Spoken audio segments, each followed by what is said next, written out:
Operation સિંદૂરની સફળતાને પગલે સૈનિકોનો જુસ્સો વધારવા માટે તિરંગા યાત્રા યોજાઈ હતી।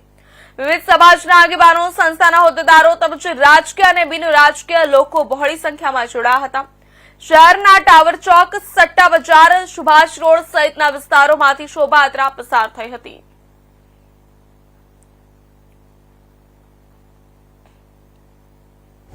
માઇનોરિટી ઉપપ્રમુખ બીજેપી અને ગુજરાત સહપ્રભારી સુખી સમાજ મહાઅભિયાન આજરોજ ગીર સોમનાથના વેરાવળ શહેરમાં જે આપણે તિરંગા યાત્રા નીકળી, જે આપણે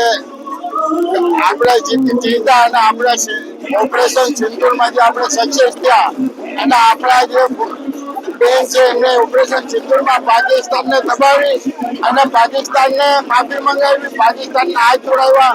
એ બદલ આજે આખા વેરાવળ સમગ્ર વેરાવળના પ્રવાસીઓ સાથે મળી અને આપણે તિરંગા યાત્રા નીકાળી તે બદલ આપનો ખૂબ ખૂબ આભાર। શૈલેષ મસવાણિયા અને ભારતીય જનતા પાર્ટીના શહેર પ્રમુખ।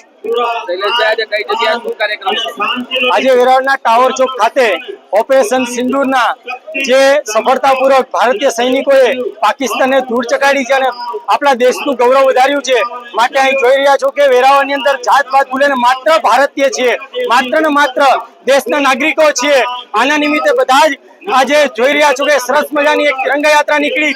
વ્યક્તિ સે બડા દલ और दल से बड़ा देश, એનો મતલબ કે વ્યક્તિથી પણ ઉપર દળ કે આ સંસ્થા કે સમાજ એની ઉપર પણ દેશ છે અને દેશના આજે વેરાવળના નાગરિકોએ આ સાર્થક કરી બતાવ્યું છે કે ભારતની અંદર જ્યારે જ્યારે પણ કોઈ તકલીફ કે મુસીબત આવશે અને ભારતીય સૈનિકોને જ્યારે જ્યારે જરૂર થશે ત્યારે રક્તદાનની અંદર પણ બધા જ લોકોએ એક જૂથ થઈ અને રક્તદાન કર્યું। એવી રીતે તિરંગા યાત્રાની અંદર દેશનું સન્માન વધાર્યું છે। બસ આજ આપણા માટે એક પ્રશંસાની વાત છે। જય સોમનાથ, વંદે માતરમ, ભારત માતા की जय। આ યાત્રામાં કોણ કોણ જોડાયું?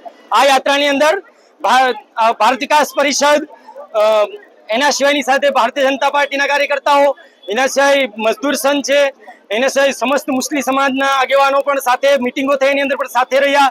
સાથે સાથે બધા જ સમાજના બધા જ અગ્રણીઓ અને નામી અનામી અનેક સંસ્થાઓ, અરાઉન્ડ 35 જેટલી સંસ્થાઓ અને ઓછામાં ઓછા 45 જેટલા સમાજોના આગેવાનો આજે એકત્રિત થઈ અને એક સરસ મજાનું ભારતના નાગરિક તરીકે અને દેશવાસીઓએ ગર્વ વધારનારું આ તિરંગા યાત્રા કરી છે।